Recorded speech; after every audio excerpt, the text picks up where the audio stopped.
Hello, everyone, and welcome to another episode of the Better Digital Marketing Podcast with me, your host, Ben Briggs. Today on the podcast, what we're going to talk about is brand and non-brand in paid search. So when you're thinking about brand, it might bring a lot of different things to mind. There's a lot of different elements to brand and branding, and that stuff's all great. But most of what you're thinking about when you think about brand is not going to be what we're going to talk about today. Really, all we're going to talk about in regards to brand is just people searching for your business name. So this is anytime that someone searches your brand, maybe it's just your brand. It could also be your brand reviews or your brand and the products or services that you sell. That would definitely all be included in the brand bucket. And so basically the non-brand, at least the non-brand that you care about, would be anytime a customer is searching for your products or services. So that's when they don't include. So for instance, a non-branded term for Nike would be running shoes or basketball shoes. Non-branded term for an insurance company would be homeowners insurance or auto insurance, life insurance. So that's really the major distinction between brand and non-brand in paid search is just, did the user include your business name in their search? And this is really important because it's the brand and non-brand traffic performs entirely differently.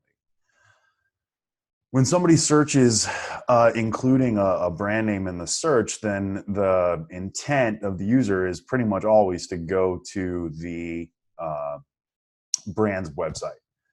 So if we buy those terms in paid search, then we'll often see click-through rates of at least 15%, usually more like 20, maybe 30, even maybe 40% on the high end of a click-through rate that we would get when we buy the core branded terms. That'll often go down a little bit if you're looking at what I would call a brand plus query, which could be maybe brand promo codes, right? So the customer's trying to find a discount before they check out, maybe with an e-commerce merchant, or brand reviews. Maybe they don't want to go to the actual brand's website and look at the testimonials that the brand has posted, but they want to go to some kind of a third-party source and find the reviews that they feel like are maybe going to be a little less biased. So some of those brand plus terms are going to have a little bit lower click-through rate. Now there's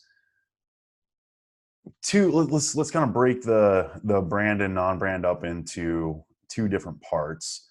And on the one side, we'll talk about the way that your SEO works, your organic search efforts should work in regards to branded and non-branded traffic. And then we'll look at pay-per-click and the issues surrounding branded and non-branded traffic on the paid search side. So when it comes to SEO, you should always be number one for your brand in the organic search results. Your website, if you go to Google, you type in my brand, and your website isn't number one in the organic search results, then something's gone wrong. Something's wrong with your website. You need to take a look at what's going on there. It could be some kind of a penalty that you've gotten for some reason. Maybe you're doing some shady SEO stuff, and that has gotten you into on Google's naughty list. Or maybe there's some kind of technical issue with your website that is causing you to have that problem. So obviously you should always be number one in the organic search when someone searches your brand. Now this is when you're thinking about branded versus non-branded traffic in SEO. This is where a lot of agencies kind of take advantage of less sophisticated advertisers. One really common trick for SEO companies is to just go into Google Analytics, look at organic search, and then say, there's going to be a lot of conversions generally. If you have any kind of traffic coming in, if you have any kind of offline presence, any kind of brand equity that you've built with customers that you've got, then people are going to be searching for your brand. Then they're going to be clicking onto your website from organic search, and then they're going to be, performing valuable actions, whether that's signing up as a lead or making an e-commerce transaction. And what'll happen is the SEO company will be telling you, hey, we're doing we're doing all this stuff to get you to show up generally for your products. I mean, you're already number one for your brand, so you don't really need to do any search engine optimization to improve your results and traffic there. So really, when you're buying SEO services, generally what you're hoping will happen is that your website will show up better for people who don't know about you yet, who are searching for your products and services. Now, because it's kind of difficult to know when you look at an organic search visit in Google Analytics. When you look at the traffic that you're getting from organic search, it's not going to be 100% clear which how much of that traffic is coming from branded queries versus how much is coming from non-branded queries. This is because Google just doesn't provide that information to you as a website owner. You can get some insight into what's going on as far as the queries that you are showing up for, and what kind of traffic is coming to your website in the organics. If you have connected, so you set up Google Search Console, it used to be called Google Webmaster Tools. But if you set up Google Search Console, then that will give you access to some reporting as far as what kind of queries are being used to show your website in organic search. And that can give you, but the downside there is that you're only going to get access to a portion of the data. There's a lot of the organic search traffic that you're going to get that Google's not going to report on in that query report. So at that point, you're doing some estimation. You're really kind of guessing, how much traffic came from what query. But what you really want to avoid is having a situation where you are spending money on SEO services, and then when you're trying to evaluate the performance of that, when you're trying to understand what kind of a return you're getting on your investment from the SEO services, you just look at organic search as a altogether channel and pretend like the non-branded SEO, like the SEO that you're doing, that you're hoping is going to help your website rank better for non-branded queries, is driving all of the revenue that's getting shown as organic revenue in Google Analytics. So understanding what percentage of your traffic is brand versus non-brand is an important step when you're evaluating what kind of a return it is that you're getting from any kind of non-branded SEO that you're doing.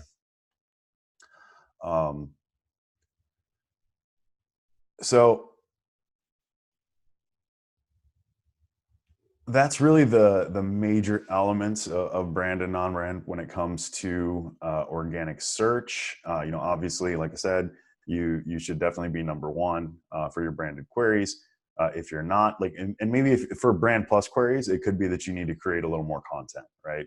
So let's say that your brand plus product category, you go to Google, you search brand plus product category, and you're not number one for that. It could be that maybe there's a distributor who's carrying your products who's showing up number one. Maybe you're listed on Amazon. Amazon's outranking you for that. There could be a number of different ways, different variations where you're not ranking number one for your brand plus terms. And usually the best solution there is to create some content that's specifically relevant to those terms. And then you're just going to do your standard on-page SEO stuff. You're going to put the keyword, the brand plus product that you're looking to rank for in your title tag. You will want to include that in the meta description as well. So when it does show up on the search results page, that the description that fires with it includes that keyword, that's going to make the user think that it's more relevant, make it more likely that the user clicks through. And Google does use that data as far as organic click-through rate to when it's deciding what website, what web page to rank where. So if you're having problems ranking for your brand plus queries, then you probably just need to create some additional content that's relevant to those queries on your website, and that should move you up the page and help you resolve that problem. And again, just keep in mind that there's most websites that have any kind of brand built, any kind of existing customer base. Most of the conversions and revenue that you see in attributed as organic search in Google Analytics are going to be coming from that branded traffic. So you've got to keep that in mind and do some kind of calculation when you're looking at how much traffic am I getting from any non-branded SEO work that I'm doing versus how much branded traffic, and then use that information when you're evaluating the performance of your organic SEO efforts. Now, on the pay-per-click side, brand traffic is actually pretty controversial. I'm sure that a lot of people saw it. It was maybe a month, maybe 2 months ago. The Basecamp CEO on Twitter, talking about how Google was extorting him, and he didn't want to have to buy his branded search terms, but he kind of does have to buy the branded search terms because he's got all of his competitors, the Asanas and the other project management softwares that are competitive to Basecamp. We're buying the word Basecamp and showing up. So that's a really common thing. It's very, very common for other advertisers who sell a similar product or service to the one that you do will want to buy your branded queries, so that your customers will hopefully do business with them. I mean, that's the idea there. So when you're thinking about should I advertise, should I buy my branded terms in paid search, or shouldn't I? One major consideration is, do I have any competitors who are going to buy that traffic if I don't? And the answer is usually yes. If you're a business that's operating at any kind of scale, you've got competitors that are reasonably sophisticated. It's very, very likely that those competitors are going to be targeting your branded terms and trying to attract your customers over to their side. So a good way to combat that is to just buy your own brand in paid search. You're going to get a very high quality score generally when you're buying a branded term and you are the brand. You'll generally get, it's pretty easy to get a 10 out of 10 quality score in a lot of cases when you're buying that kind of traffic. It's uncommon that you'll be anywhere south of 7 out of 10 quality score. And having a quality score that is that high is going to help you be able to buy that traffic at a lower cost per click. So your branded traffic should be significantly lower. Your cost per click for your branded traffic should be significantly lower than the price that you have to pay for your non-branded traffic in pretty much every case. One way that I like to optimize my branded campaigns is to basically buy all the branded traffic.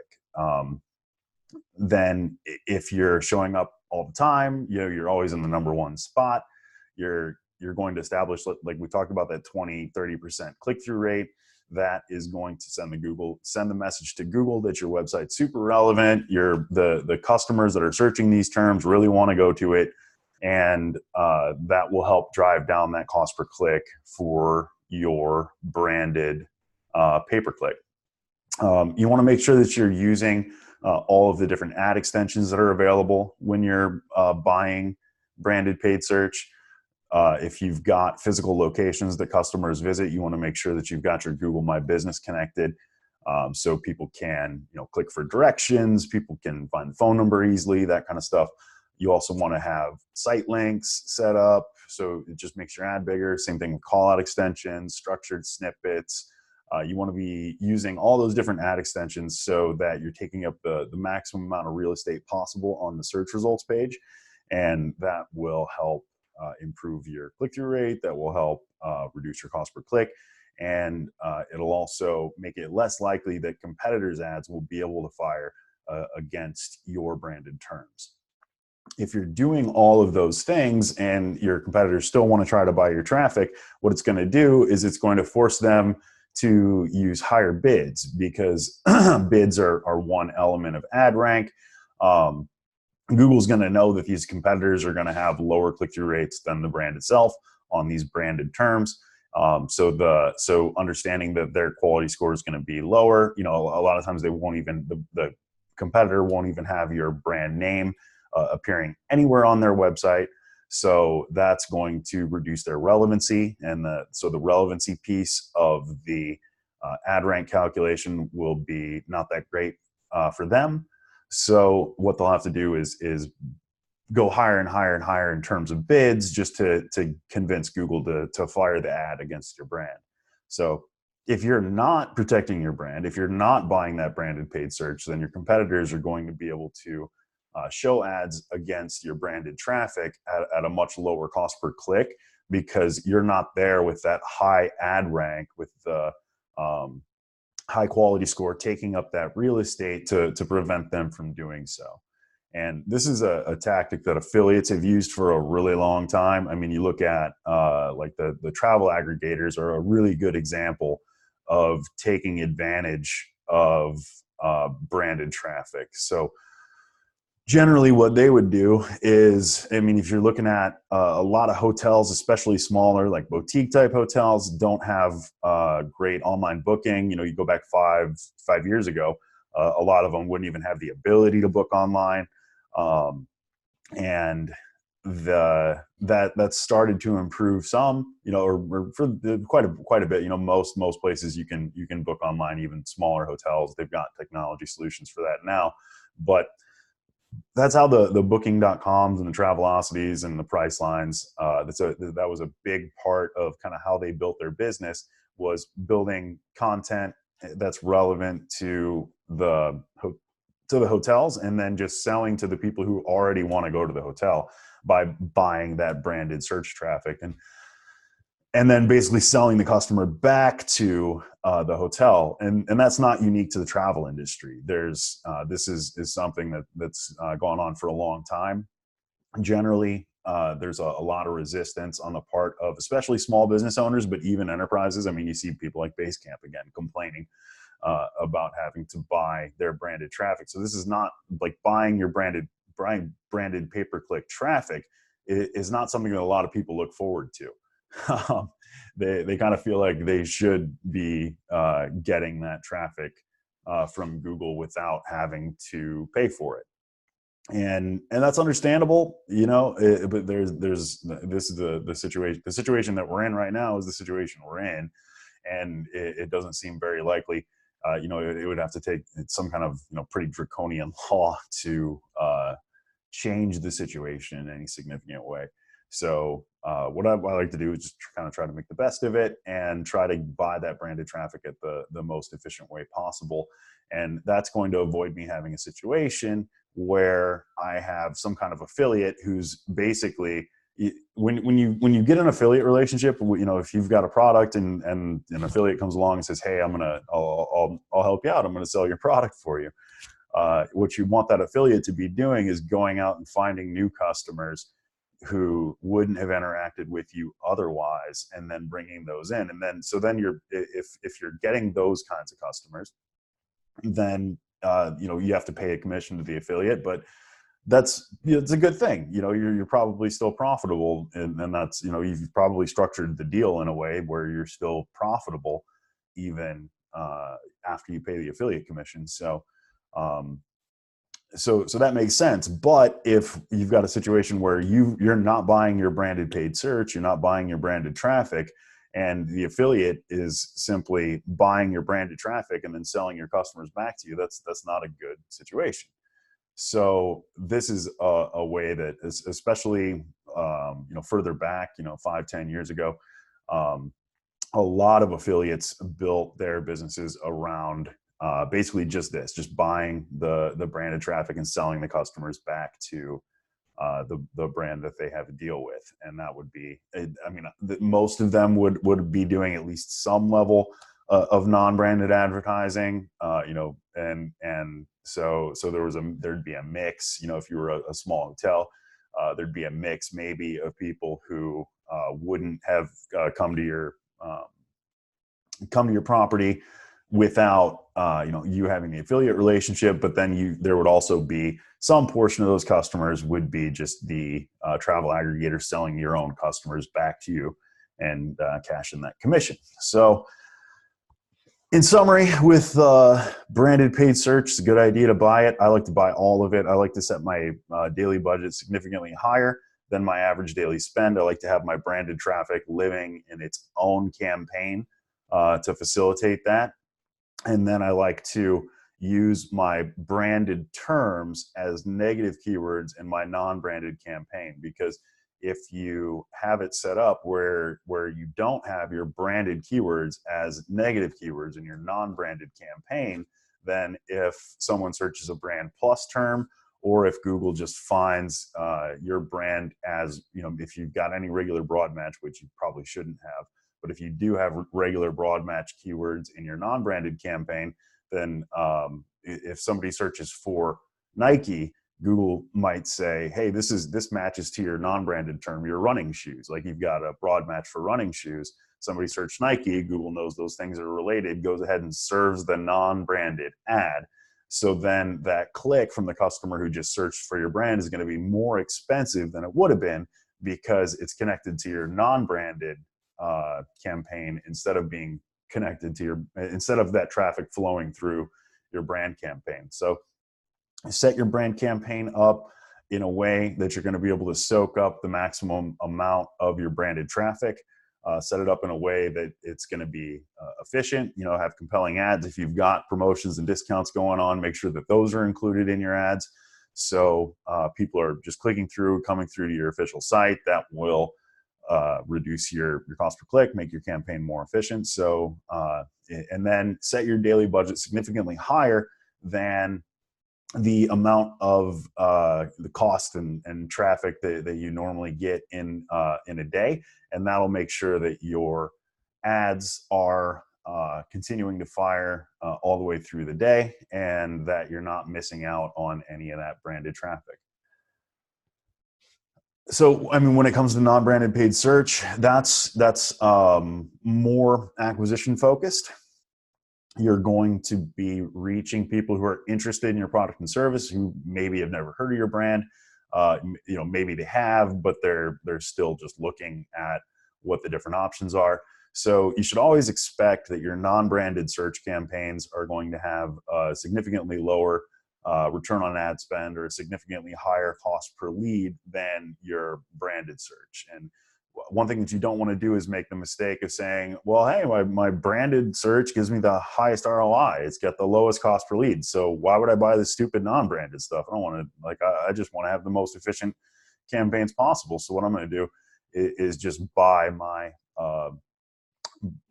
branded paid search, and I'm not going to worry about non-brand. I mean, obviously that's going to create a problem for you longer term, because you won't be generating those new customers. So you want to make sure that there's a mix in your campaigns, that you're making some first touches with some new customers by using non-branded traffic, and by buying people who are interested in the product or service, as opposed to just the people who are interested in your brand.